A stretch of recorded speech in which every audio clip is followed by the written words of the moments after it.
welcome to the Wednesday Corner. Fielded from the live studio audience in beautiful Burlington, North Carolina. Today's special guest host, Paul Roberts.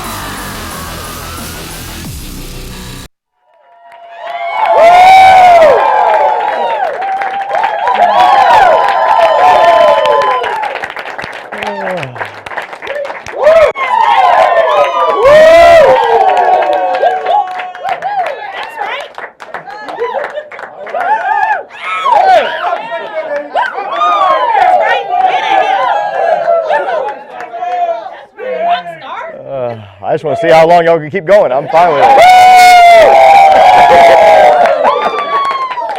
Y'all go see. Oh, dear Lord. Everybody out there in World Wide Web land, whatever we want to call it, TV land, you want to come here at least once and experience, just a minute and a half leading up to the countdown? I mean, I kept thinking we was live. I started talking to y'all. I was dropping some good stuff, man, and then I just found out that was just the rehearsal part. I'm like, man, if y'all practice like this, dear Lord. But everybody out there online, please come here at least once and check it out. This is an incredible sight to be seen. All these incredible people, the heart in this room. You can feel it, Daniel. Something feels good about this place. And I really believe we love each other. I really believe we like each other. I really believe we want to help each other. I believe we want to make each other better, or as I like to say, gooder.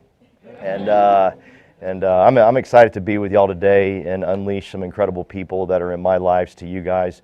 Before I do that, Kelly Haney has some announcements she wants to make. There's some people all across the country kicking butt, and she wants to kind of read over Andy Albright's schedule. So please give it up for Kelly Haney. Hey, y'all. Hey.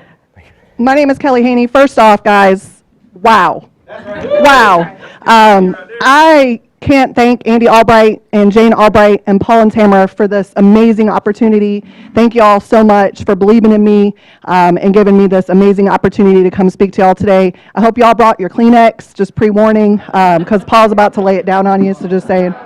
But we got some crazy people up in here that did some power of 10, right? So for you new people that don't know what that means these people went out and have wrote their first 10 full policies, issue paid money in the bank, right? So congratulations to Gladys Kubis, Trina Johnson, Lajarder Baker, Diego Esperanza, and Diego Gonzalez. So move them around. Guys, Andy Albright's getting ready to go travel, and we need to get people there, right? So he, just so you know, he is going to be doing every date I'm going to give you. He's doing the hotspot first that night. He's going to come back that next morning and do training from probably 8 to noon, and then he'll be flying to the next city. Okay, so hotspot the night, training the next morning. So get your people to these hotspots. July 8th, which is a Monday, Detroit, Michigan, coming to see you. Paul loves Detroit, so you better watch out. Tuesday, July 9th, Clark, New Jersey. Wednesday, July 10th, Lakeland. He's coming to see you, Owens. And then Thursday, Atlanta, Georgia. I know the house is on fire, the roof is on fire out there. July 11th, he's coming to see y'all, Atlanta, Georgia. So get those dates. If you have any questions, go to NAA Hotspots, and his schedule is always there. But again, guys, thank you so much. I'm going to give back to my awesome leader, Paul Roberts. All right. First off, thank you, Andy Albright, for trusting me, and Kelly and Michael Owens for doing this today. And it's an honor. We're all nervous because we don't want to let you down. People always ask me, I'm going to be nervous when I go in the field. I'm like, thank God you're going to be nervous when you go in the field. That means you care. That means you respect it. I'm very nervous right now because this is Andy Albright's studio that he built. This is his house. And I respect everything about it, and all the people that are here, all the people in corporate office, all you folks working at AMP Studios. It's just a blessing to be here. So first off, just thank you for trusting us today to help y'all out. I asked, the topic today was guaranteed success with persistency and consistency. And I asked Kelly and Michael, I said, I want y'all to hit them hard. And I believe you got to know why you're doing something. I know why I run in the morning. I've written it down. I can read it to you one day if you'd like me to. I know why I give this my all. Everyone needs to know why they're doing it, right? I love Kelly Haney. I love what she's done for the team. She's an excuse buster. Is that what it's called? Like when everyone said it couldn't be done, she did it. Is that excuse buster? Did I nail it? Good job. And thank you. Yeah, y'all interact with me. I'm cool. And so she's an excuse buster. And Daniel, people said it couldn't be done what she was doing. Ronald, they said it couldn't be done what she was doing. You can't do this. And she went out and fought hard to do it. And when you go out and fight hard to do something, Stephanie, sometimes people are going to talk bad about you and try to say you're mean and you're ugly and you're all these things, right? And just be prepared for that. Get prepared for that. And I'm like, but what you got to do is you got to have this ability to put your head down. Here's what I know about both of them, but right now I'm going to talk about Kelly. She's got an amazing work ethic. And as long as I've been doing this, I've never been able to teach that component. I don't know why. I've tried. Boy, God, have I tried. I've given people schedules. I've even said, hey, meet me in the morning, we'll work out together, you know? And I've done everything I can to try to get people to show up early, stay late. I try to be the example. But there's something, Melissa, with work ethic, I just can't get into people, and I don't know why, okay? But when you find someone that's got it, hold on tight. Hold on tight. Also be prepared they're going to make mistakes. Don't go to your upline and say all the mistakes they make. You do too. I do too. I make plenty of mistakes. They're going to make mistakes. Ain't perfect, right? And so don't hold them to this perfection, but when they got this work ethic, then you can help steer the ship. You know what I'm saying? And Kelly's one of those that just said, hey, she pioneered the San Antonio meeting. She said, let's do this thing. She then went on to open an Austin meeting, which I had tried twice to do an Austin meeting and failed miserably. And she goes, I'm going to open an Austin meeting. I didn't tell her I failed miserably. I said, you can do it. You can do it. I know you can do it. There's no sense in telling her, well, I tried it twice and it didn't work. Right. That's right. I said, you got this, girl. You just whooped up on San Antonio. You go whoop up on our city. And she went in there and she started helping that city get going. Dear Lord. And now that we had our first meeting last night in the office, an actual office. We've been 2 years in a hotel, and we had an actual office. Eric and Randy Cruz opened it up there in Austin. Beautiful office. I'm so upset I wasn't there last night to be there, but I was with some pretty cool people in Greensboro. But get your tissues ready. Get your tissues ready, because Kelly's about to hit you on what you got to do to guaranteed success. Okay? Please get up for Kelly Haney.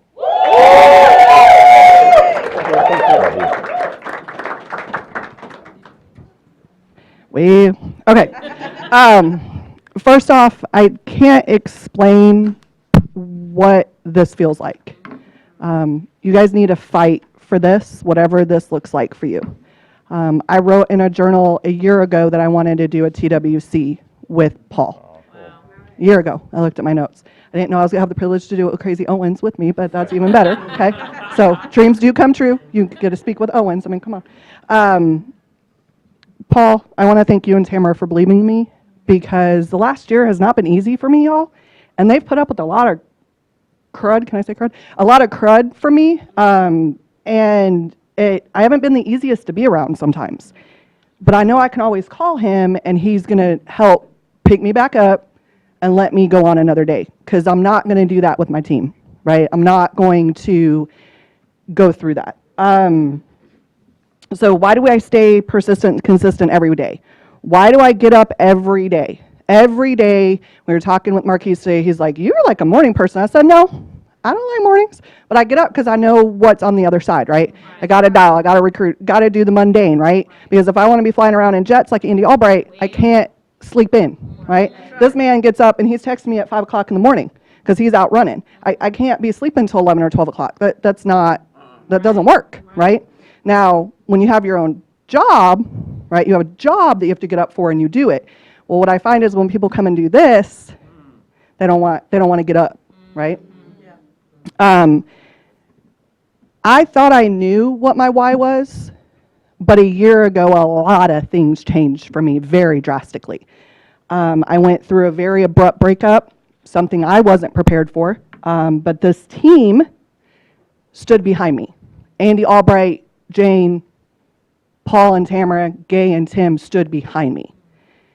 My team kind of knew, but then they found out, right, very quickly. And they all stood up and stood behind me. There was months I didn't know what my why was. I'll tell you, I didn't know. I'd get up, and I'm like, why am I doing this? Let's be real. I didn't even know who I was.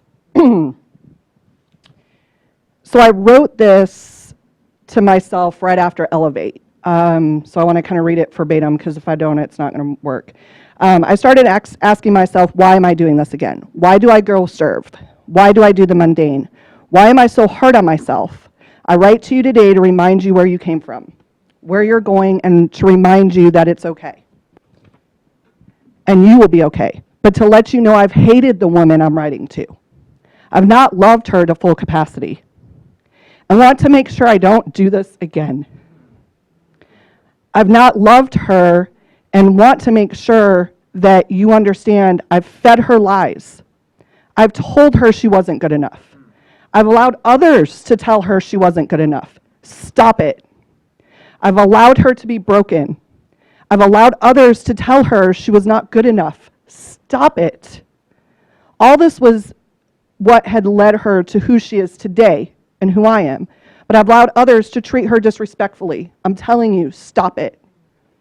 I've allowed her to run through brick walls and battle for others who won't even stand for her.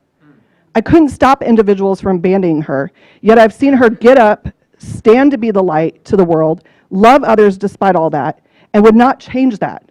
I've stood paralyzed by fear while she fought battles in her mind, heart, and soul. Some people love this woman. Some people like her, and some people don't care for her at all. It's okay. Because where you are today is what has allowed you to be the woman you are. Your scars are what tells your story. Never be afraid of that. But don't let them define you. Be happy, you deserve it. Your heart has scars, it's okay. Your heart has so much more room for love than hate. Allow others in, don't push them away. Smile and know God loves you. Andy and Jane, Paul and Tamara, and Tim and Gay believe in you, love you, and are betting on you. So I wrote that stuff to myself after Elevate because I was struggling with me. I was struggling with demons of self-doubt, of not understanding, and thinking I wasn't good enough because of what happened to me from some stupid person a year ago. It's not worth it. So why do I get up every day and do the mundane? Here's the other hard part for me. Since January, understanding glow and generational, and Andy talking about all this generational stuff, I didn't know where I fit. I don't have children. I don't have anybody in my life. Here he is giving Michael Owens and Paul and all these amazing leaders these crazy contracts for their generation and generation. I didn't know where I belonged anymore in this company because I didn't have a generation to give it to.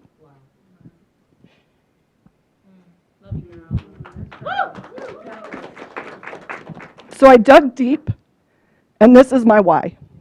I've always in my heart wanted to be a mom.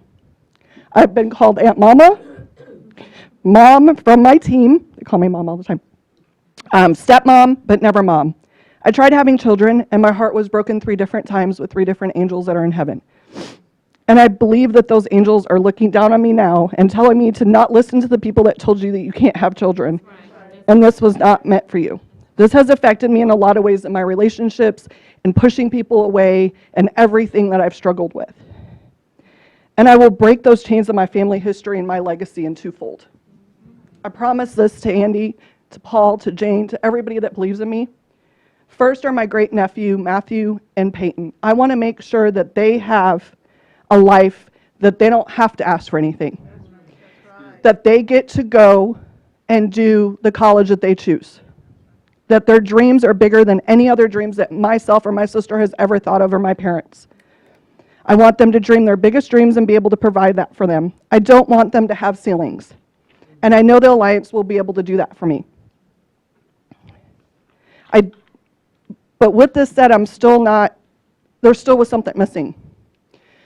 So I journaled, and I prayed, and I journaled, and I prayed, and I just kept trying to figure out what it was. And then I had a girlfriend that just adopted. And she told me, she goes, Kelly, you need to look into this. I said, and she goes, just go with me. There's 180 children in the system that need up for adoption, and I want to be able to change the life of a few of them. I want to give a child that has so many challenges in life, been told they were not worth it, felt like they were thrown away in life and joy and love and happiness, a life where they don't fear where they're going to be living next, where they know where their next meal is coming from, a life where they know what true love is, a life full of their dreams that I can make happen and change because of the Alliance. Yeah. Will every decision I make come with adversity? That's okay. What I know is that with the Alliance, with this family, and with this team, and with what Andy's built with Glow, I can make my destiny change and break the chains across my heart and across other people.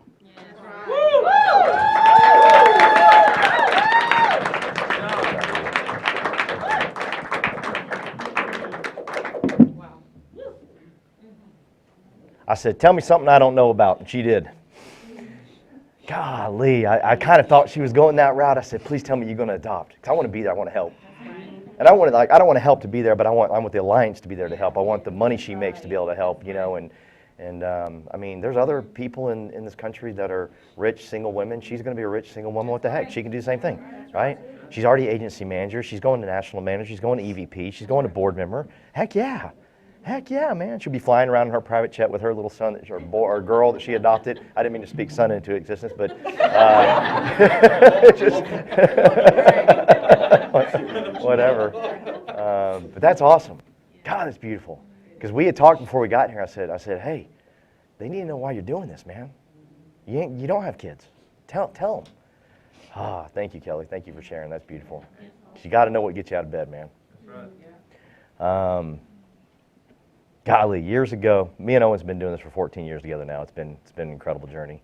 And we would sit there, him and I, no one knew who we were, but we would sit there and dream together and talk together. We'd be on the phone. And there was these couple of people that were in the company, and we like to say they had the it factor, IT. And we'd always talk about them as having it. And we needed to have it, Dustin, to go to the next level, right? We needed to have it, and we talked about them having it. It wasn't that long ago, Owens called me up and he says, hey man, you got it. I said, man, I wanted to hear that from someone I respected, you know what I'm saying? I wanted to hear that from someone that I cared about, and he has seen me go through crappy times. He has seen me falling down drunk. He has seen me passed out. He has seen me in horrible situations. I'm sober now for y'all that don't know. But he has seen me in some mess, and he said I had it. That thing we talked about years ago. Well, I ain't going to look him in the eyes right now, Mia, but I'm going to tell him this right now. Michael Owens, you got it. That's right. That's right. It's inside of you. It's inside of you. It's about to come out. The Alliance has no idea. The things you're about to accomplish, the things you're about to do, oh dear Lord, Michael Owens, ooh-wee, you about to tear this thing up. Now I'm going to look at him as I introduce him up here, okay? Michael Owens.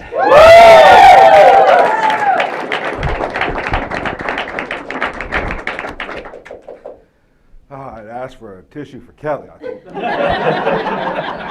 That ain't gonna work. Oh man, how crazy is this? You know what I mean? I'm in front of y'all today. It was November 2005 that I met Paul in Detroit, Michigan, and I got excited. And I think it's relevant the time that I met him, because it's about the same time as like we've got a big event coming up here called the Family Reunion. That's right. And I met him about a month before that event too. And it was just like you might be meeting him for the first time today, or some of you out there in the TV land, you might be seeing him for the first time today. And I remember what happened. I remember him telling me what to do, and I remember going out there and it working, right? And I had success, and I got some money in my bank account, which I was pretty fired up about, and so is my wife, Angie. Right? Okay, so she was fired up about that too, okay? And then I remember, because I think it's important right now where we are, is because he said to me, he called me up and he says, hey, we got a big event coming up. He said, I'm going to need you to show up there.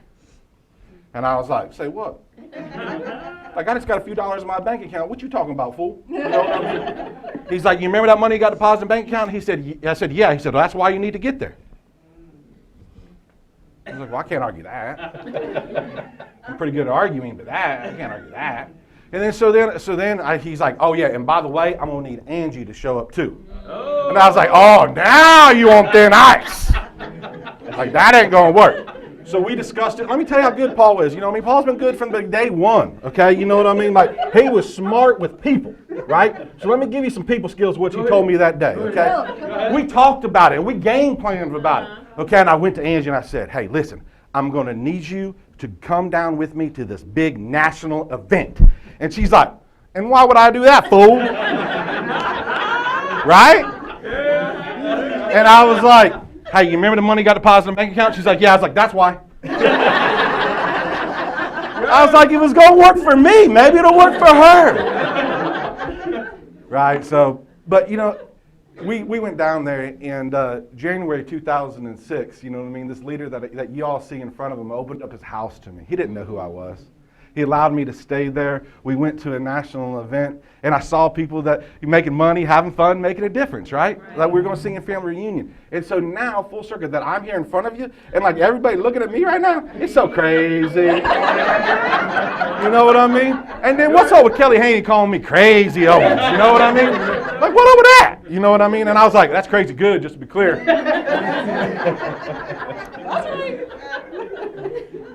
Oh, man. You know, first of all, a little bit about myself. I live in Orlando, Florida. I was brought in the business 14 years ago, like Paul talked about. I've got a beautiful wife, Angie. I have 5 boys. We had 3 boys when the business got started, okay? And we had twins after that, right? You know what I mean? And I would have tried again, honestly. My wife told me I needed a willing participant. She wasn't willing to participate. What are you going to do, right? You know what I mean? She's like, you could have a baby with another woman. I was like, do I get to be married to you? And she's like, no. And I was like, well, shoot, that ain't going to work. That defeated the purpose. I wanted to see you with a kid anyway. So we've had an opportunity. I tell you, you know what I mean? So why do you do this? You know what I mean? Like, I remember Patrick Connors reminded me of this the other day, okay? And he said, some will, so what? Okay? And why do I do it? Because I think that some will, okay? And I think that some will make a difference, okay? As I want to give you a couple things, hopefully a couple things to write down. One thing I want to tell you is I've learned, because over the 14 years, I'll tell you why, and more as I talk about and what I've learned. And why I keep doing this is I'm going to tell you why I keep doing this and why I keep doing it with the Alliance. It's real simple, okay? Because I've got a place to perform and people to perform with here. You see, I got to tell you, you know what I mean? Some people would say challenges. I'm just going to tell you this. I'm very grateful for all the different planes that they have coming to North Carolina today. Okay, because I had some challenges to get here. Okay, and I could tell you about all the troubles I had, okay, but instead I want to talk about how grateful I am that there's plenty of airlines that fly to North Carolina. And lo and behold, I'm very thankful for the police officer, okay, who, because I had a tailwind coming up from Charlotte. I was driving. And clearly he must have been like texting or something on his phone he wasn't supposed to be doing, because I whizzed by him. I was like, tailwind. Yeah, I'd been like, dude, the tailwind was pushing me. I was supposed to fly, but that flight didn't happen, you know what I mean? So I had to drive, had to get there. But here's the thing I'll tell you is things, here's, I'm going to write something down, here's how I want you to write it. Things happen for me, not to me. That's good. Wow. You see it in a few minutes, and I just keep looking at him, I can't stop thinking about him. You know what I mean? As I think about Paul, I'm thinking about kind of the leader that he is, you know what I mean? Here's what I can tell you. He's one of the leaders that's getting rich. Is that okay? That's right. Yeah. That's right. I'm going to tell you how he's getting rich. You ready? Through serving other people. Whoa. Okay, I didn't think that was possible before I joined the Alliance. Okay? A few years into it, I wasn't even sure if it was possible either.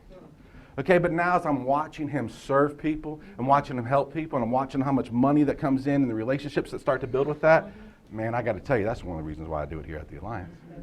You see, because I got to tell you, if it was just me and I was just, I don't know if I would have fought through everything that I fought through this morning in order to be able to get here if it was just me. You see, here you have somebody to perform with and perform for. And you have a stage to do it in. I watch Paul, and I watch Paul love people. You know what I mean? And here's what I'm going to tell you. Okay, there's a lot of macho guys out there. Okay, a lot of crazy people. Okay, I want to let you know we all need love. Okay? That's right. We all need love. And Paul, as I sit there, you know what I mean? Like, as crazy guy as I am, right? As macho as I am, you know what I mean? Like, I still need love too. And I want to remind you, I learned that here at the Alliance. That's good. So, a lot of people, they say, they say, okay, Michael, your why is great, and we'll talk more about that, okay? But they say, what's my why? Okay, like, how do I find my why? How do I find what's important to me? Okay, I'm gonna give you some tips, okay, some ideas, okay?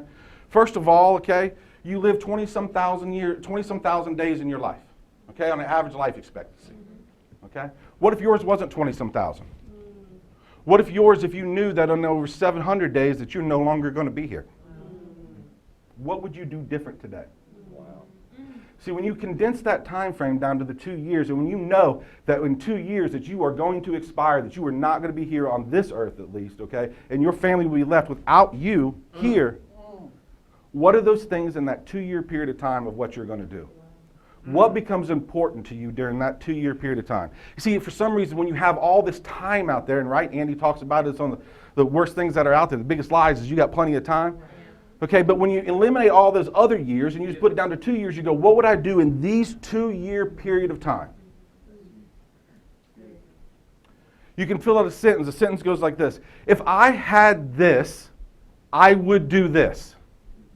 If I had unlimited time, I would do this for my family. If I had unlimited money, I would do this for my family.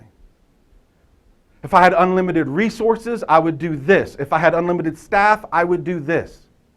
See, when you condense that time frame down to that 2-year period of time, it just seems like it's a little bit more easy to figure out. Right.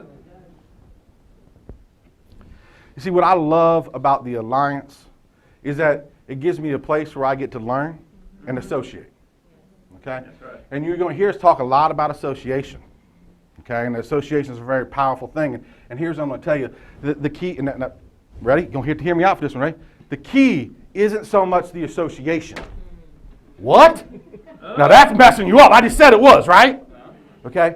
But the key is the association that you can get friends with. You see, we associate not just to hang out, but to become friends. That's true. You see, because if you think about your child right now, okay, is he going to get in trouble for the teacher that he associates with, okay, the mentor teacher? No, it's the kids, it's his friends, okay, that's going to get him in trouble. Okay, you listen to your friends. Use our opportunities of association to build that friendship. That's what I watch Paul doing all across the country. I watch Andy do it all across the country as he starts to build that friendship. And then here's another thing I learned in the Alliance, okay? Oh man, this one messed me up too, okay? I watch some people, okay, they tell people they're great. You're great. Okay? And the person doesn't do anything. I watch Andy tell them they're great, and they explode. I watch Paul go, I know you can do it, and they go do it. Very frustrating for me. Right? Especially when he's like, you're the one that goes do it. I know. I was like, you told me to. You know what I mean? Like, I'm just following along. Very, very frustrating. But how does he do it? How does Andy do it? Okay? It's actually very simple. Okay? And what it does is it's a technique that's used, okay? And I talked to him about this morning, and here's how good he is. I was like, Bo, I think you're doing this. He said, I never knew. I was like, well, then you're just a natural. Okay, because here's what he says to me, right? Like, he puts something in my mind, okay? Like something that you know about yourself that's factual. You're a kind person, okay? You're a good person. You get up early every day, okay? Whatever it is that you know for a fact about yourself that you is not going to argue about. If you say, about myself, I believe this about myself. He'll take that, and he'll recognize it. And he'll say, because of that is the reason why you are going to be successful here. He anchors his belief in something they already know. Oh, Bo, when I started figuring that out, I was like, you talk about getting some people to move now. You know what I mean? And what I also watch him do is I watch him talk about the future, right? You know what I mean? The future's always better tomorrow than what it is, right? You know what I mean? And when he talks about it, oh God. Here's how he talks about it, okay? Here's how I imagine Paul, okay? This is Paul coaching a Major League Baseball player, okay, who's in a slump, okay? He's in a slump. He's not doing good. Paul, you play much baseball? Right. We got Paul getting ready to talk him out of the slump. Okay, so what's he going to do? Okay, because I believe he can do it. Okay, and I'm going to tell you how he would do it. Okay, is he going to go up to the plate and go, you need to stand like this, put your foot over here? No, he ain't going to do that because he just told you, don't know about no baseball. Okay, is Paul going to tell them? Okay, is Paul going to say, well, once you get out of your slump and hit 50 home runs, you about ready to make a $50 million. Is that going to motivate him? No, what Paul's going to do is Paul will be like, see, because there's two things that motivate you, okay? It's your childhood, okay, and your death, by the way, okay? You tie those things from childhood and death into somebody, okay? You talk about anchoring some things down real hard right now, okay? Because all of a sudden, if I started talking to you, and I'd say, let me ask you, where'd you grow up? Oh, my grandma raised me. Huh, and you're in a slump.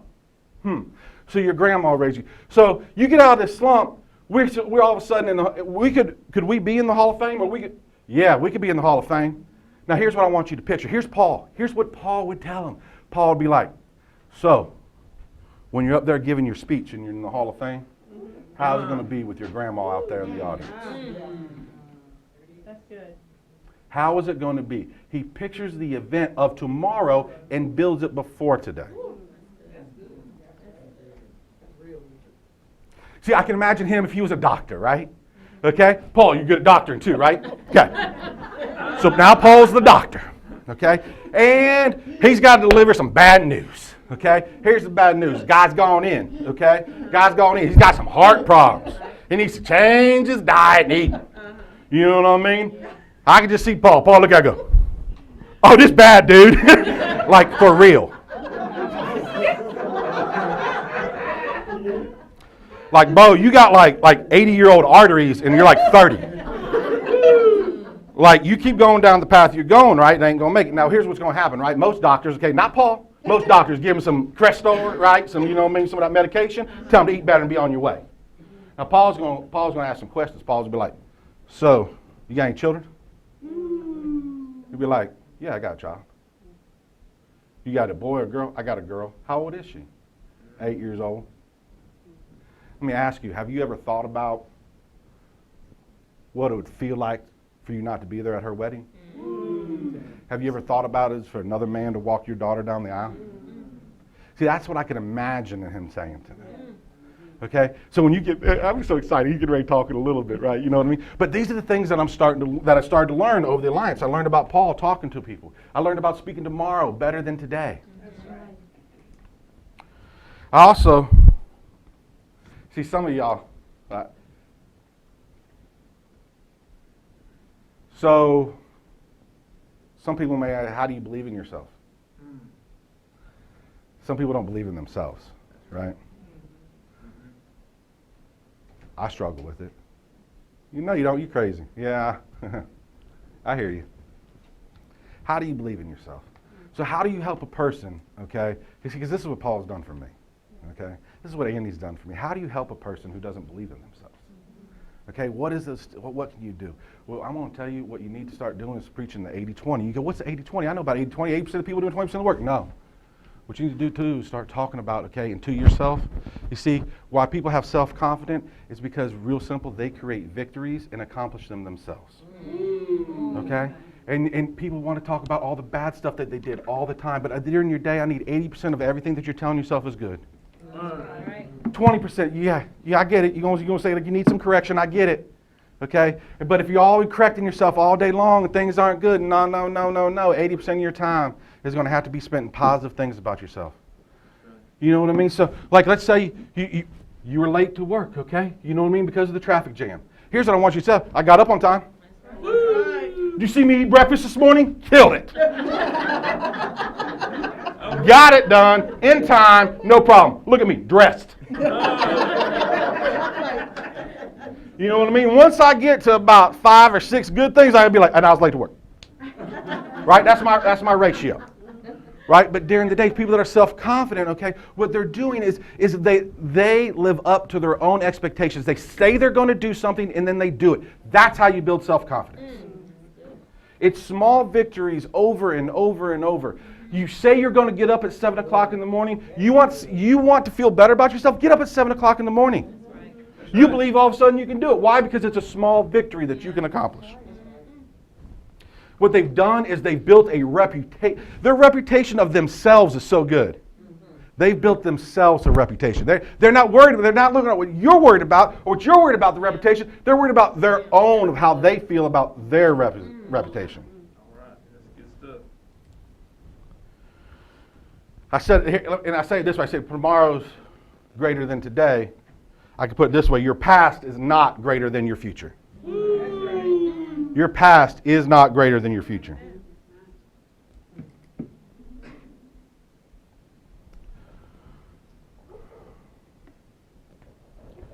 One of the things, and you're going to see Paul do it in a second, that's just who he is. It's just part of who he is.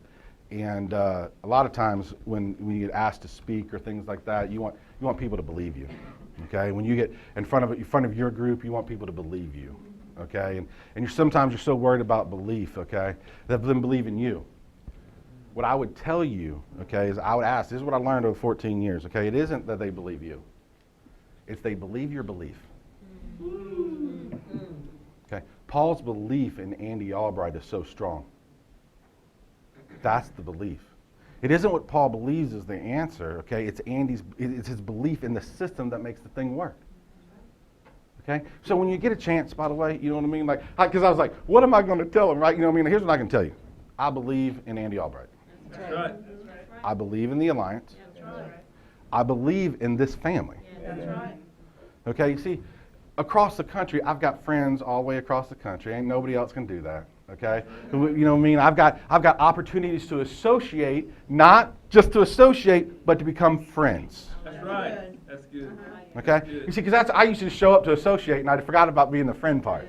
I'd be like, I got it, check, associated. That's good. Check.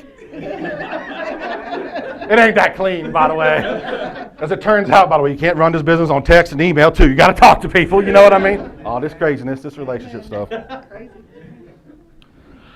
Oh, man. Here's what I'm going to do as I wrap up this. I would tell you that many of you right now, you know what I mean, as you started to think, I would ask you to start to think about your dreams. I'd ask you to start to think about what you're looking for, okay? And I'd like you to start to take it a step further, okay?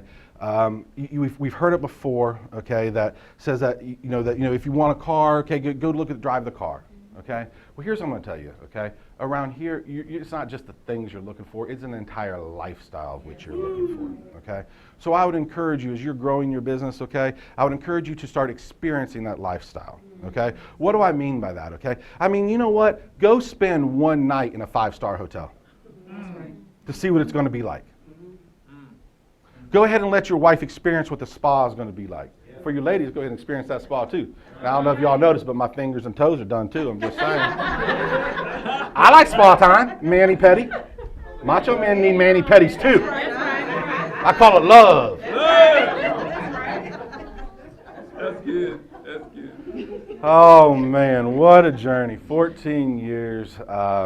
I do want to say this. Happy pre-birthday, my twins, okay? Which, by the way, they turn 12 tomorrow, okay? So they're growing up, okay? And you know what's the craziest part about it is, okay, as you know the other day they told me, they said, you know it's only 4 days away from Andy and Jane's Albright's anniversary, don't you? Wow. And I was like, kids, that's weird. How do you know that? They're like, it's on my birthday.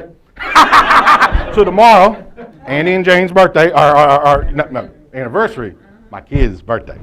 In Junior Korea, happy birthday. So text him. He was up here last week too. So, guys, I'm going to wrap up with this. I'm honored to stand in front of you, okay? I'm thankful for Andy. The gratitude that I have in order to be able to have a stage like this is insane. All the work that goes in every single week in order for us to come up here and just give a few moments of our time is incredible. So thank you, everybody. Thank you, staff, in order to be able to do it. Here's the things, guys.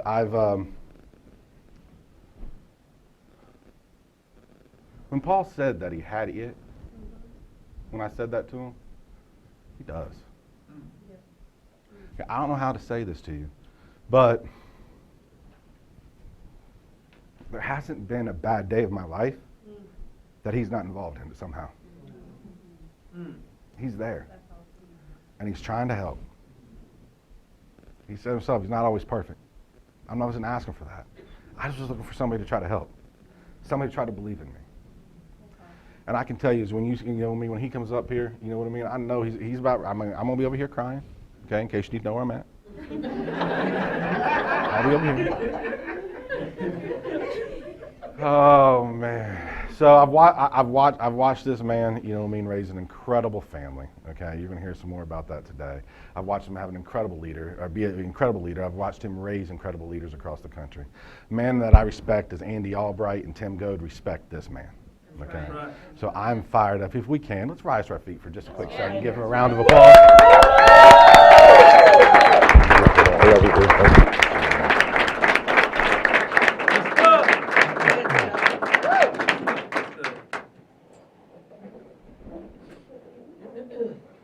Create victories, he said. Create victories. Hey, Zamir, last night I was talking at the Greensboro Hotspot, and I was talking about how everybody deals with self-image, self-confidence, and that big old boy right there, Michael Owens, just told you he deals with it too. We all deal with it. We talked about this last night, man. You know, and but it's through our work, like he said. And I talked about this last night. He wasn't even there, remember? It was like he was with us last night. It's through our work that self-confidence builds, and that self-image builds. And I'm just blessed to have someone like Michael Owens in my life. I want to work really hard to earn his respect. I feel like I let him down during all the drinking years. So I get my butt up every day to make sure I earn that respect and go for it, right? I hope one day y'all are blessed to have folks like these in your life. I hope that's, maybe today that's going to be your why. Just write it on your piece. I want a Kelly and a Mike. You can't have these. But you want someone just like him that goes out and works. And like Michael said, we're not perfect. I mean, and by the way, I always say this, love conquers all, and some people think that we just sit around in a circle and hold hands. We don't. Love is passionate. Love is passionate. We get in some knockdown, drag out arguments. You know, I've gotten, you know, Michael and I have yelled at each other. We gotten arguments about things because we're passionate about it, right? But at the end of the day, we had the same mission in mind, so it doesn't matter. But we can argue all get out and go for it. I'll outrun him if we're going to get in a fight.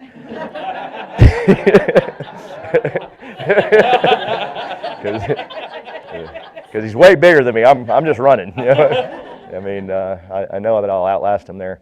But but the fighting department, he'll win that one. But you know, but please understand that there's with love, there's passion. And with that passion, you have your differences, and we've had our differences, and we have fought, but then we can be standing in church holding hands. Michael and I standing in church holding hands. Michael and Angie and I standing in church holding hands at G5. But we've also had the other end where we've wanted more from each other, right? We want to push each other. Michael gets me to dream. I believe Michael will buy a plane before I do. He dreams better than I do. I got to dream like him, right? And again, I hope and pray that y'all bring people like this into your lives. Oh, dear Lord, where do I want to start? What I want to do right now, this is how I want to finish today. I want you to know what Andy Albright has built works, and I'm going to prove it to you. I'm going to prove it to you, okay?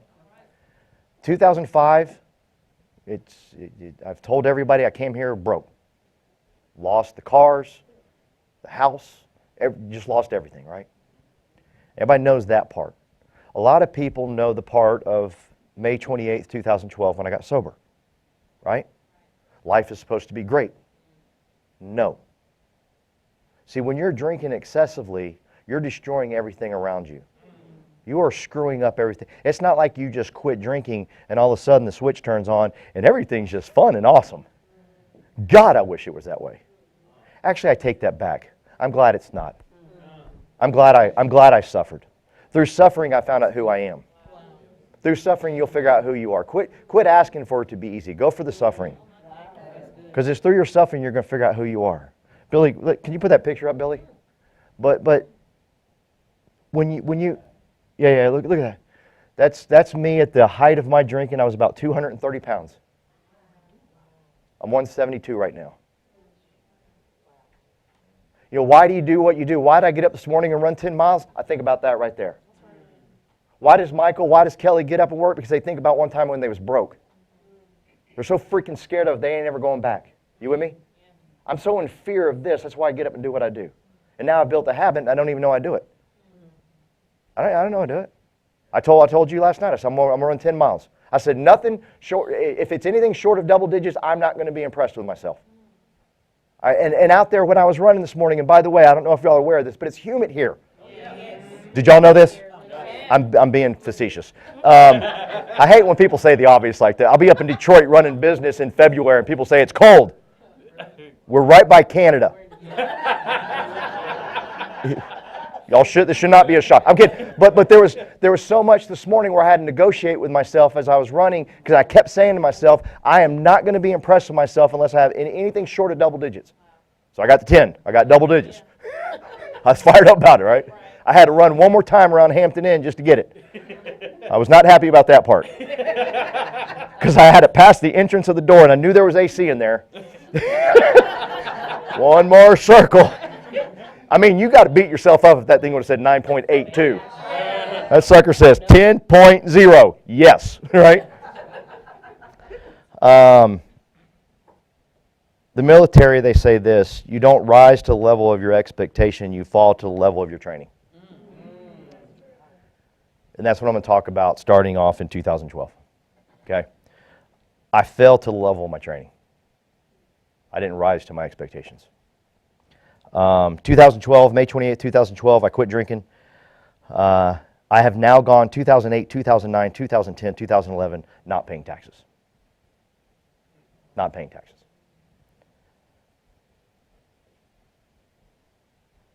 I knew crap was coming. I knew it was coming. January of 2013, I got out in the field and started running business, and it was difficult. I'd been out of the field since 2009. We celebrated me getting out of the field. And now here I'm getting back in the field. Now, Danny, what I didn't do is get back in the field and tell Michael Owens and drag him down with all my crap going on in my life. I didn't drag Jeremy down talking about the crap going on in my life. I don't care what you want to call it. I lied to him. I told him, I said, the ATM's coming out. I got to teach people how to do the ATM. I got to get in the field and do the ATM. And they were like, you crazy. I said, no, man, I got to do it. They didn't need to know the stuff I was going through. They didn't need to know I did that to myself, that I didn't pay taxes 2008, 2009, 2010, 2011. They didn't need to know that. They didn't need to have no doubt of the system that Andy Albright built. I was going to protect that. Call me a liar if you choose. But I'm going to protect that, right? So I told them, Ronald, I said, I'm going to get out and I'm going to show people how to use the ATM. And I got back out in the field, and that was when the ATM came out that year. And I was so excited. It was like a blessing from God. He goes, here's your sign. And so I got out there and I started working. January 2013, I called it my ATM training years. About May, almost a year after quitting drinking, I got a call from Andy, and he says, hey, we want to film a TV show about you getting sober. I'm going to fly Mac Hefner down there, and they're going to interview you and the family. They're going to stay at your house for a couple of days.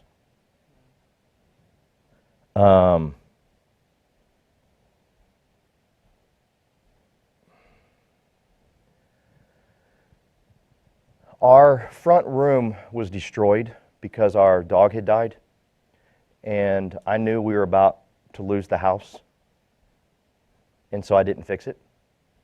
But Andy says, hey, we're coming down there to film this video. So I told Tamara, I said, I got to somehow, some way come up with some money to get that front room fixed. And she was like,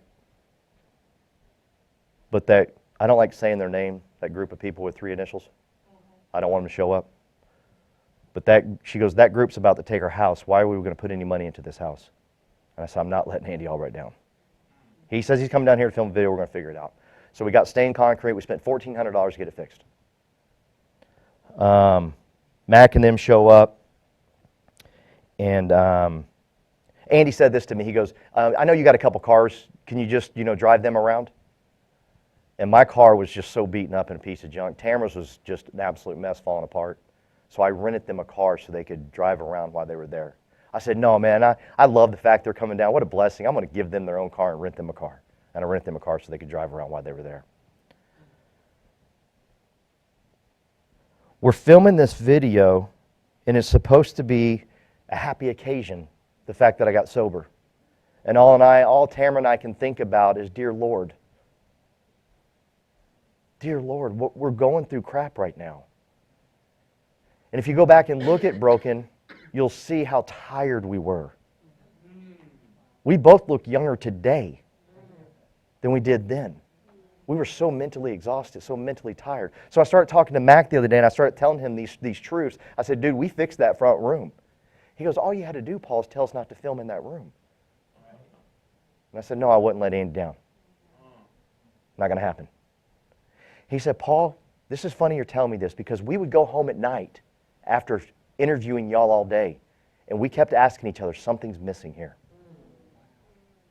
Something's missing. And Matt, who was in charge of the assignment, he says, we were given an assignment, we need to finish it. And so they came back and they did some more interviewing, and they walked us through everything and said how it was all going to go down, okay?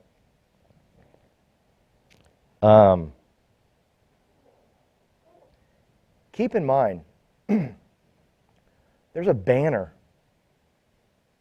in this building with my picture on it.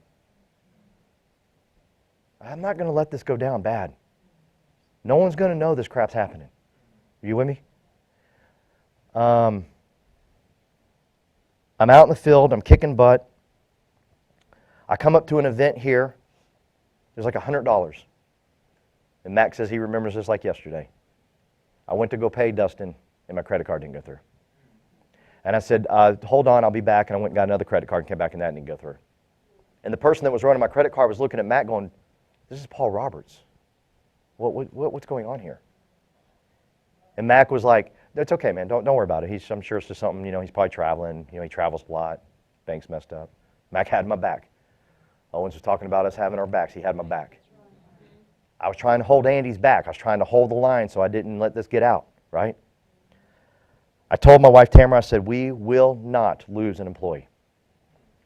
It's weird to be flat broke and have stuff. We had an office. We had employees. It was so weird. I'm going to tell y'all something.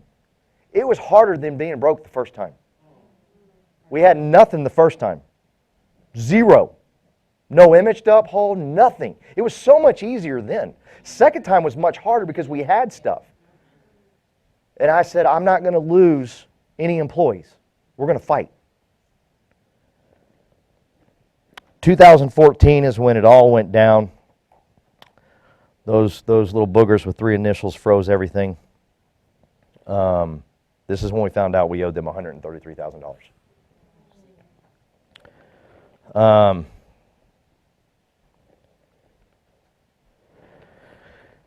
The house we were living in, we saved so many times. It was a house Tamara actually had built. She picked out everything. She picked out the carpet. She picked out the paint, everything. And I said, honey, we gotta go. This is no longer ours no more. This isn't savable no more. All the years we saved it, this is bigger than me. We need to go rent us a place. And Debbie, most people would say, that's insane. You kept your office and you walked away from your house? Yeah. This is bigger than me. I got people talking good about me. When someone says they believe in you, I need you to rise to the freaking occasion. Don't take that crap lightly. You need to stand up and say, that man says he believes in me. Andy was saying he believes in me. I got to get up. I got to go make this thing happen. I can't just sit around and act like this is no big deal. So yeah, we lost the house. And we kept the office. And good God, that was horrible.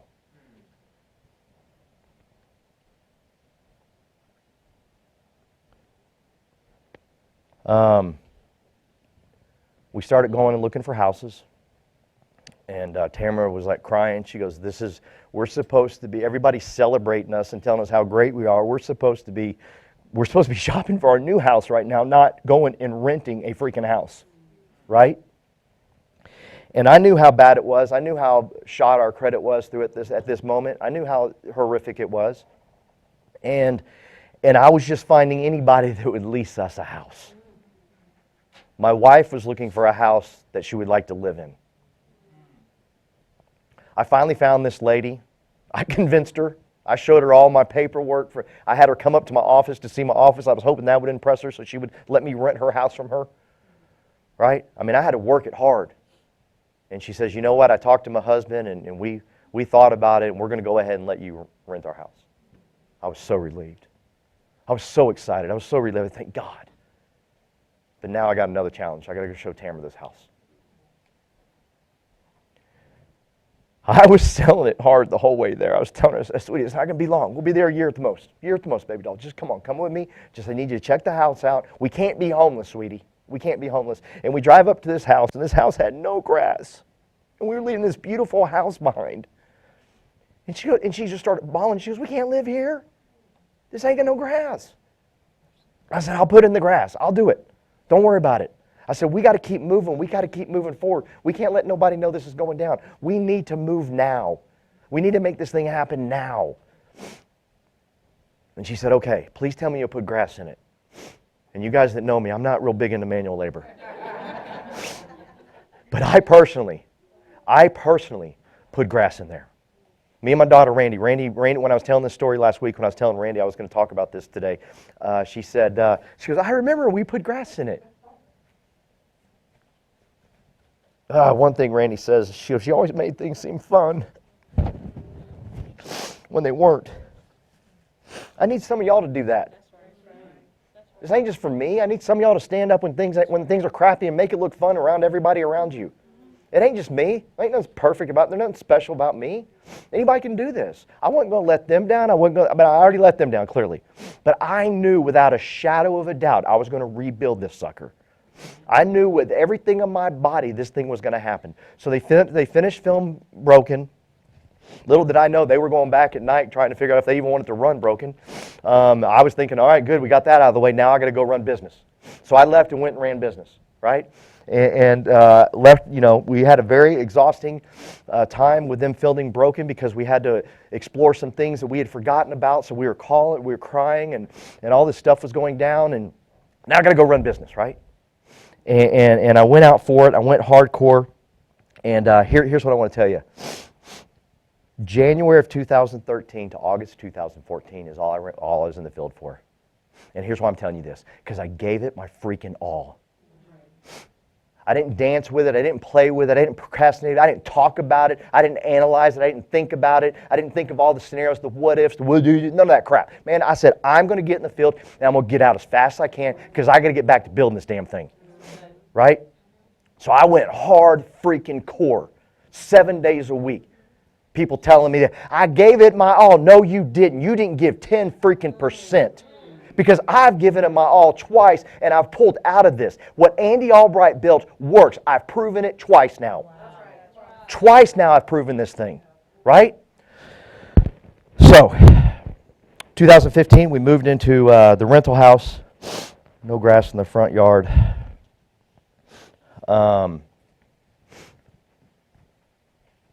The strength of you will determine the strength of your family. Quit telling me your family ain't bought in. It's your strength. Tamara believed. Mac asked me the other night, he goes, you just believed you was going to get this fixed. I said, yes. He goes, why? I said, because Andy put a banner of my face in his corporate office and said I was great. I can't let him down. You with me? You got to fight for something bigger than yourself. Oh, by the way, when all this is going on in 14, I thought it was a great time for us to start a hotspot in my office.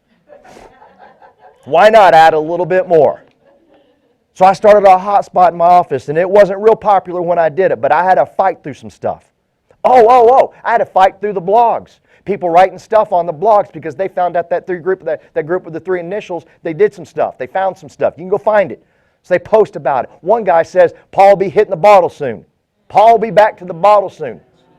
One guy sent an email to Fitz, and Fitz forwarded it to me, and this guy says, I just feel so bad for Paul. Screw you. No, you don't. You don't give a crap about me. That's right. I read your email. It had nothing to do with me. You were saying in your email that what Andy built didn't work. That's what he was saying. That's what he was saying in that email. I just can't believe this, because Paul's such a good guy. It's horrible that this happened to him too. What happened to me, idiot? Andy didn't happen to me. I didn't pay my taxes, fool. And by the way, and he also goes on about how he didn't win the trip and his wife was quivering, her lip was quivering because she didn't win the trip. And he was blaming it on Andy. The reason he didn't win the trip is because he didn't win the trip. You with me? It was him. It was him. I went for it. I made it happen. Now he ain't with us no more, but I kind of want to talk to him. Say, hey, let me show you my Z06. That they can't steal no more.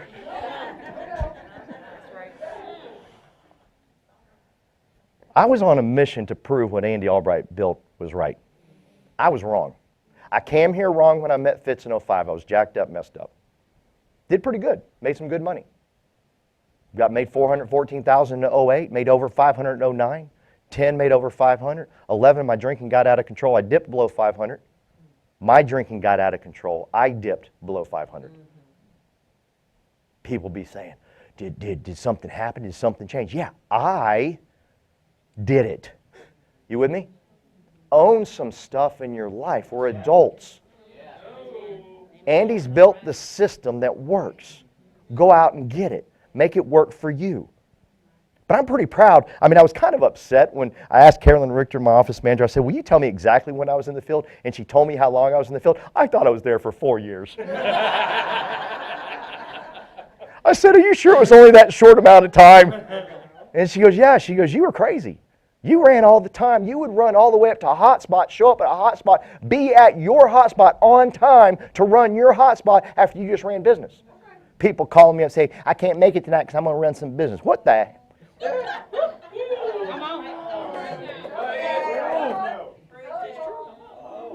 But let me say this.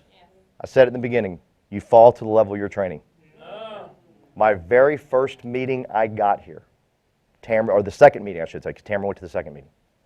Fitz says you need to read these 3 books. Tamara went home and bought them immediately. I have been training like a son of a gun since I got here. I've been filling my head up with good stuff, reading some good stuff, James, that has trained me.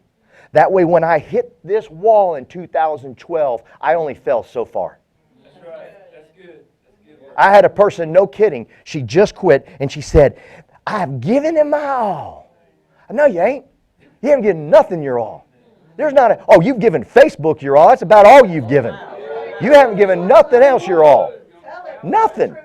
Because if you had given it your all, you wouldn't be. And by the way, here's the deal. She has fallen to her level of training. I don't think she has ever read a book that has challenged her mind to get her to think differently. Ever. Right? So, by the way, I hate to break the news, we're all going to fall. What level are you going to fall to? What level are you going to fall to?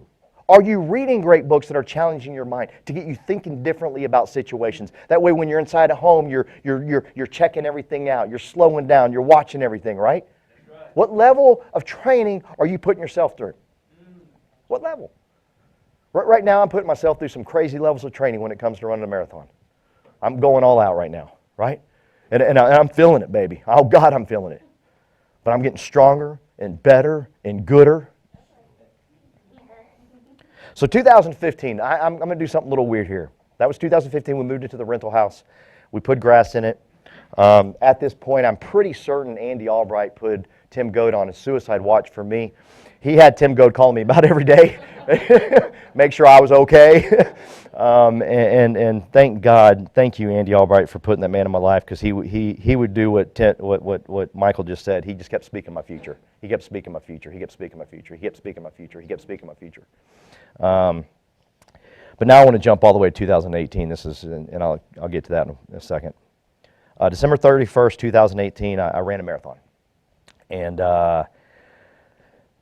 I trained hard for this. trained really hard for it. The last 6 miles, I asked my buddy Jeremy Patton, I said, hey man, will you meet me out there the last 6 miles? I'd like you to run with me.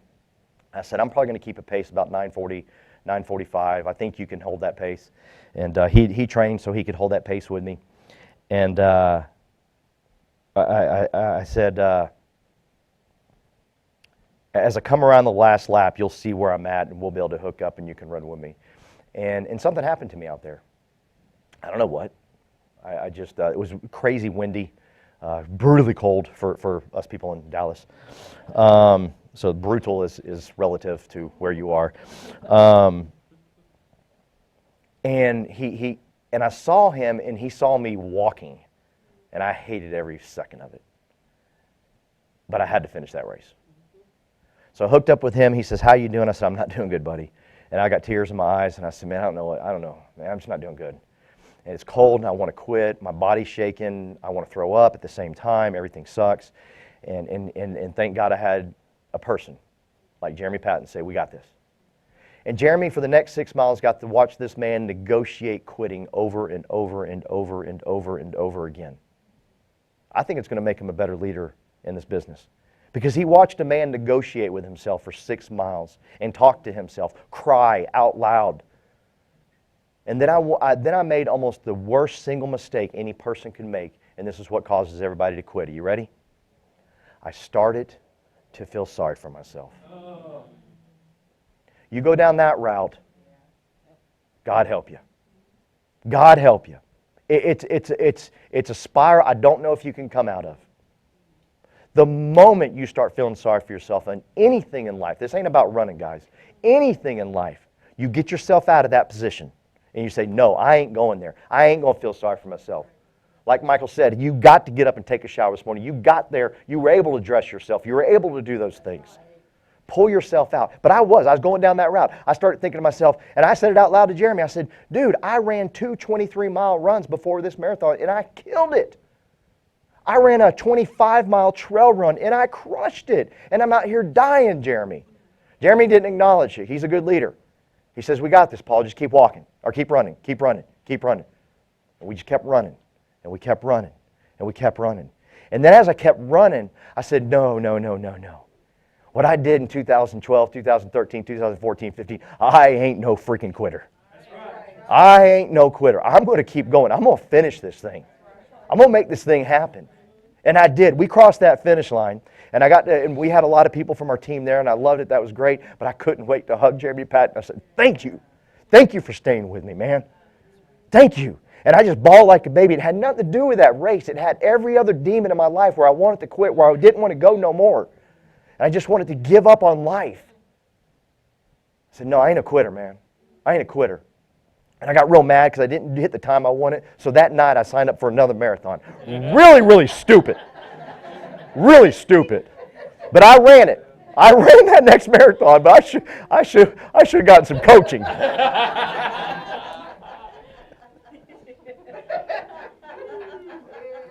Tamara goes, what are you doing? I said, I'm signing up for a marathon. She goes, what is wrong with you? I said, baby doll, I got to conquer this beast. So I signed up for one in April. Oh, you ready? Same training schedule, and I was expecting a different result. Actually had a worse result on that one than I did December 31st. You with me? But I ain't giving up. I signed up for 2 more. I'm all good. Don't worry about me. I'm going to conquer that beast. I will qualify for Boston Marathon. I will make that happen.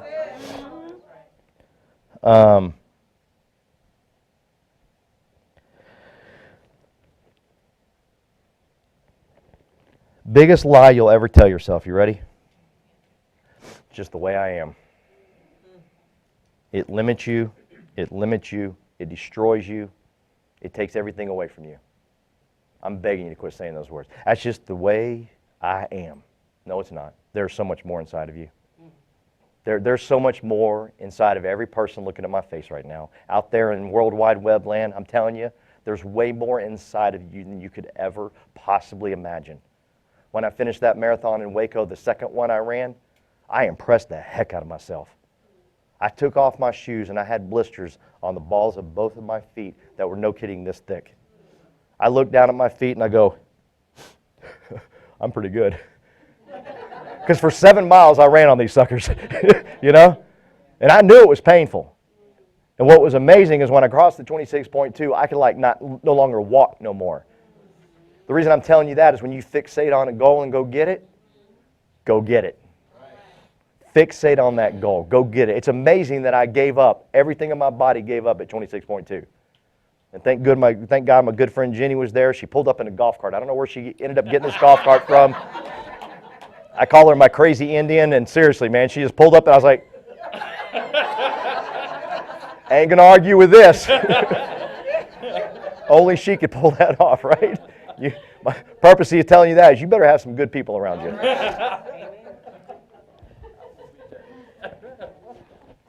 But it's the worst lie. It's the biggest lie ever told. Just the way I am. No, it ain't. I ain't a morning person. Bull crap. You can become a morning person. This one always gets me, and it has nothing to do with running, and you'll understand here in a second. I don't run, Paul, because my knees hurt. So do mine. I ice them. I go to a chiropractor that rips on them so hard, tears. I sweat. He pushes on them so hard. I actually sweat. Some would call it crying.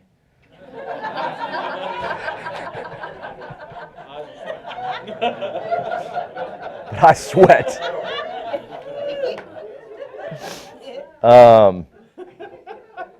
I wear all types of braces.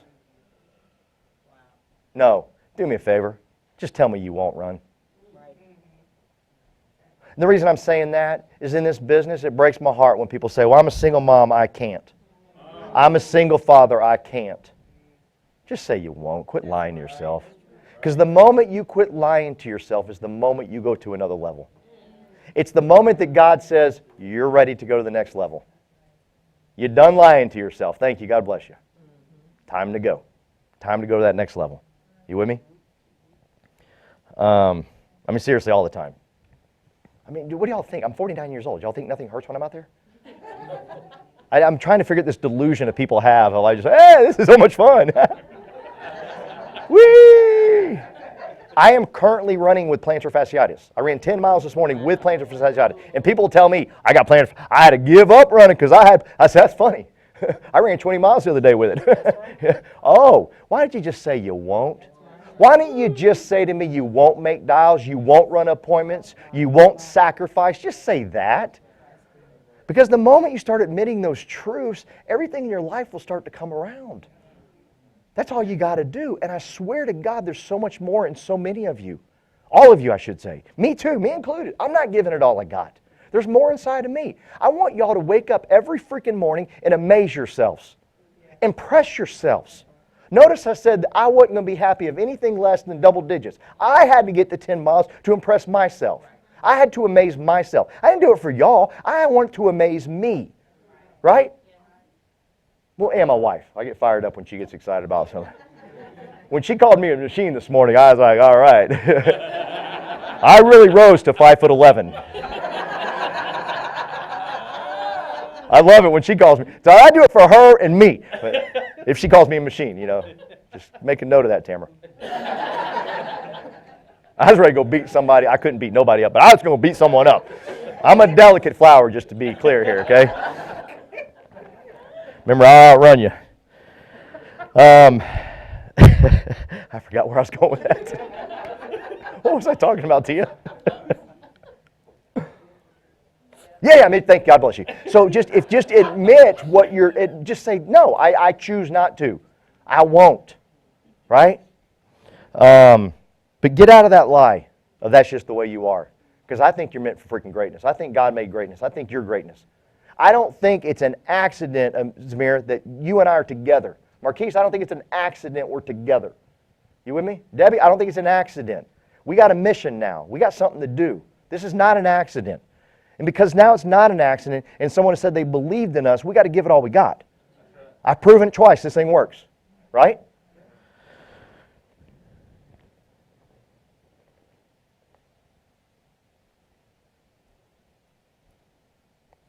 How do you push yourself when the pain is all you feel? I get that question a lot. And I'm not talking about running. I'm talking about this business. I'm talking about life. Right? How do you push yourself when the pain, when all you can feel is the pain? Ask yourself this, can you really justify leaving a job undone? Can you really justify leaving a job undone? I'm going to hit board member. I can't, that job will not be left undone. How committed are you to something? What are you committed to? What are you going to say, you know what, I ain't leaving that job undone, right? That's why I asked Kelly to come up here and talk about what her why was, and now I'm going to make sure she commits to not leaving that job undone, and we get to watch her adopt a baby, right? I want to see it happen. She is now committed to that. That job cannot be left undone. You can't. So when you're going through the pain, what are you going to justify to yourself? You're going to massage your ego and say, I gave as much as I could. And people massaging their ego saying, yep, gave as much as I could do. And they feel good about their decision to quit. They feel all good and warm and fuzzy. Well, most people, you know, I made it better than this. Quit fighting with that. I mean, there's okay if some things drive you to push you further. One thing that fires me up, and I don't know if it's true. Michael's a genius. He can find out for me. But like, I read somewhere like the average American gets up at like 7:15 in the morning. I don't know if it's true. I asked Siri one time and Siri rambled out that answer to me. So I get fired up when I look down at my clock and see how many miles I've ran by 7:15. You with me? Because I ain't average. Me and you're not average. We ain't average. We got Andy Albright in our life. We ain't average. We got each other in our lives. We ain't average. We don't do what average does, right? But you got to push yourself. I can't push you. You know what I'm saying? You got to make these decisions. We're all different on the outside. We're all different on the outside, okay? But inside is unlimited potential. Every one of us on the inside of us have so much to give. There's so much raw power inside of each and every one of us. You've made it this far. Why not complete the job? Why not finish it? Go all in. Give it everything you got because it's already inside of you. It is already inside of Michael Owens. It is there, right? It's inside of you. We all look different on the outside, but on the inside, we got unlimited potential. We just got to go for it.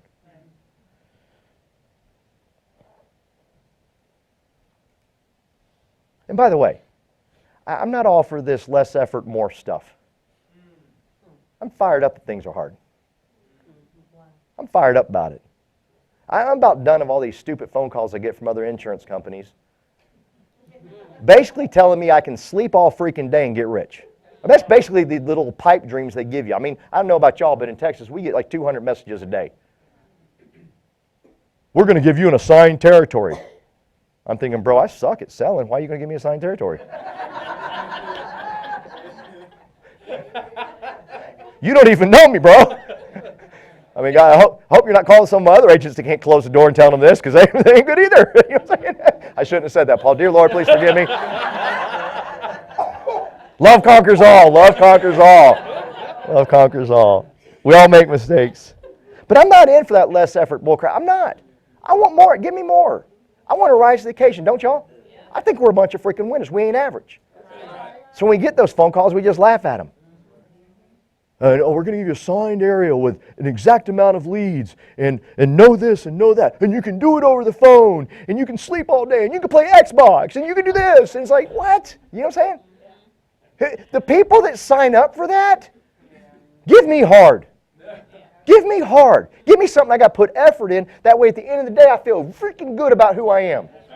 Michael always talked about that's where your self-image and self-worth come from.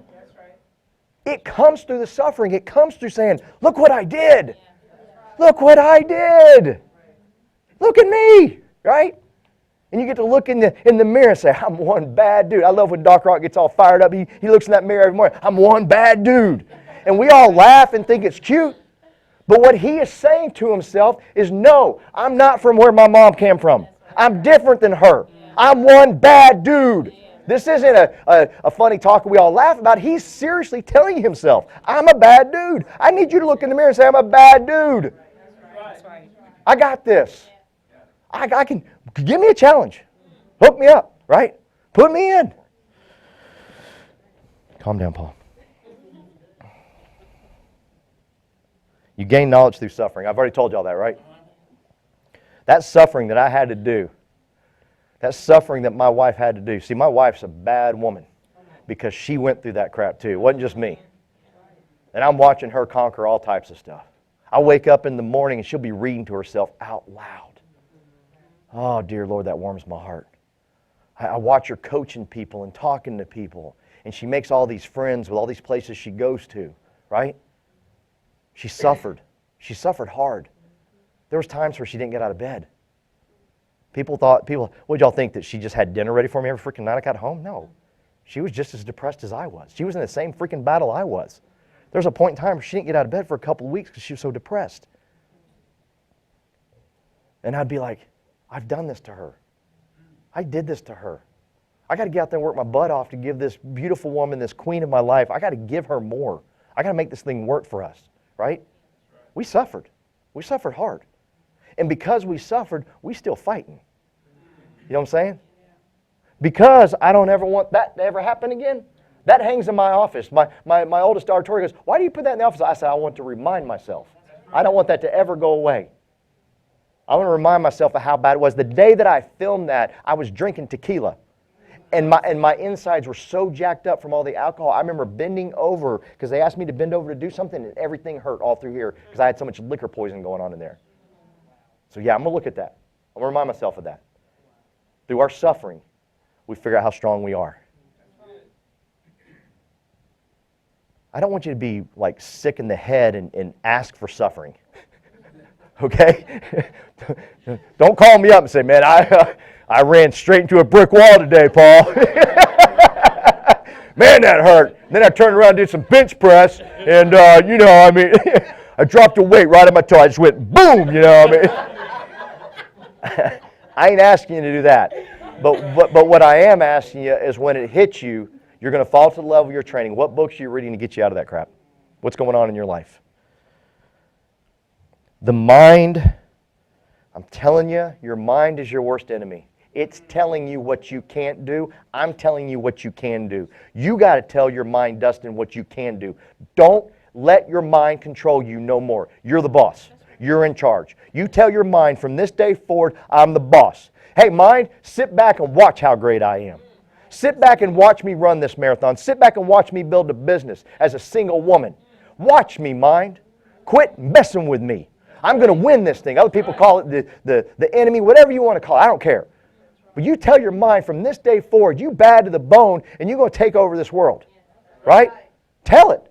Because it's lying to you, because it tells you things you can't do. It tells you to stop, and it makes you feel good about stopping. It says when to quit. You ain't supposed to quit then. You look at your mind and say, you ain't lying to me no more. I'm in charge of this thing. I'm the boss. Get your thoughts out of there. I'm in charge. Y'all with me?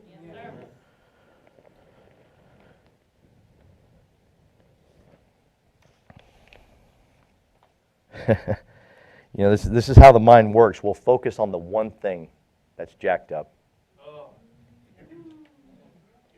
We can be given so much great stuff, and we will focus on the one jacked up thing. That's what I love about my suffering. It's because I went through some crap. I had nothing, right? And now I know how to talk to myself and say, hey, don't focus on that. Don't, Paul, she quit. Michael Owens is on your team. She quit. It's okay, man. Kelly Haney's on your team.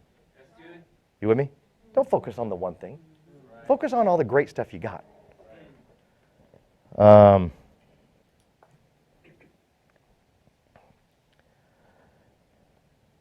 I am blessed that I have such an incredible wife that stood by me. I have two incredible daughters that have seen us suffer, and I'm glad they did.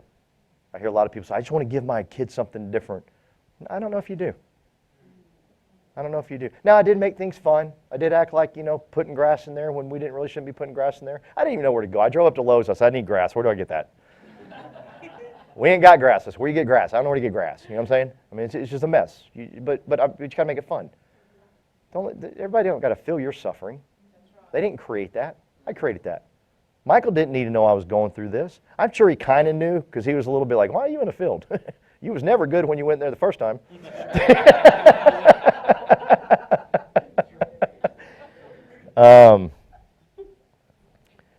But man, I believe it's through all my suffering, Jeff, that now my oldest daughter, who I've told y'all about many times, the one that has suffered from an eating disorder for many years. I've said it on stage. I've talked about her a lot. She is now working in my office. She is a lion, Mr. Bright. Lion. And she loves goals, give me a goal, Dad. And she is fighting hard. It's so much fun watching her, but she watched her and her mother suffer. She knows she can win this battle with this eating disorder. She's reading great books. She said, and everybody in the office, everybody's calling me saying, man, it's so much fun having your daughter up here. So much fun having your daughter up here, right? Me and my family are winning. We're winning. Now, more battles are coming, but we're going to fall to the level of our training. So I got to train my daughters. I got to get my wife to train. I got to train. We all got to train. You got to train. If anything, you'll get anything from today, I hope it's you're going to read books from this day forward. Because you are going to fall to the level of your training. You're not going to rise to your expectations.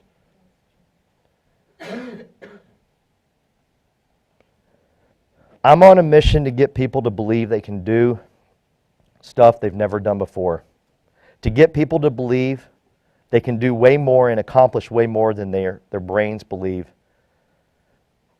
I'm on a mission to help people know they can be free. They can achieve crazy, stupid success no matter what. I'm on a mission to get people to become free of porn, free of addictions, free of meth, free of cocaine, free of alcohol, free of laziness, free of procrastination, free of being broke, free of self-doubt. I'm on a mission to get people to change. I'm on a mission. Everything I'm going to have in my body, I'm going to give to that mission. To get people to, I want people, everybody around me, I want self-empowered. I believe Michael Owens is better than me. I hope you can hire some people on your team you think's better than you. God, I pray for that. I pray that happens for you. I'd love for you to see in the eyes. I would love for you to see in the eyes of another man who was 34 days sober, and his eyes were so clear, so beautiful, as I saw that happen last Tuesday in Austin, Texas. I would love for you to have the opportunity to see a man like Jeremy Patton stand right here and say, I have found my calling. I would love for you to see in people's eyes when the change begins. I would love for you to see in their eyes when the change starts to occur. Oh, dear Lord, I hope and pray that you're on a mission with me to have fun, make money, and make a difference, and see the difference in people's lives. I pray for you that you get to witness this and that you become that person of influence as to remind somebody to touch someone and say, you're it. You're better than this. You're greater than this. There's more in you. I remember one time I called Andy Albright and I had a problem. And I had to tell him about it. And I was all upset and I'm like, my heart's racing 90 miles an hour and I'm like, hey man. And I tell him and he laughed. He laughed. I'm going, whoa. Not the response I was expecting. I thought he'd be crying with me, you know what I'm saying? Maybe you didn't hear me. This is really bad. And it was one of the most eye-opening things that I've ever been coached on. He said, Paul, you got this. He said, this ain't a problem, dude. You got this. I don't think it's a big deal, bro. You got this. And I remember hanging up that phone, I'm not kidding you, I sat there and I was like, I got this. And I literally just went up and went on about my day, and everything was fine. See, sometimes we think that our friends are the people that go, oh, you know who your friends are when you're going through a tough time. Bull crap, no you don't. They're the ones that are fired up you're going through a tough time. Andy Albright wasn't going to let me accept I was going through that crappy time. You're better than this, Paul. You ain't going to accept this bull crap in your life. That's a friend. But we think it's not a friend because we think they ain't being sympathetic and they don't care about us. They care about you more than the other people care about you. You think those phony people care about you. Those phony people are fired up. You screwed up. They jacked up. You messed up. They ain't your friends. Your friends are the ones saying, I'm sorry, I'm not going to let you accept this as a problem. You're going to move forward. You're going to make this thing happen for you and your family. That's why you need to hang around us. That's why you need to come to family reunion. That's why you need to be with this team, because we're not going to let you sit down with that crap and sit there and swim in it. You're going to come up and say, that ain't a problem. You will overcome that. You are greater than this problem. Dear Lord, I hope you get to see it. I've witnessed it. I'm seeing it. I'm going to keep doing it. I'm going to keep seeing it. It's the biggest freaking high in the world. Not even close to done. Got a lot more work to do. A lot more work to do. A lot more people to talk to. A lot more people let them know they're greater than what they are in. I need y'all's help. Andy Albright needs your help. Andy, Jane, thank you for letting me do this today with these two incredible people, Kelly and Michael Owens. I get to do an incredible life. I suffer, but I get to do an incredible life. Okay? Love you guys. Go get yours. I'm getting mine.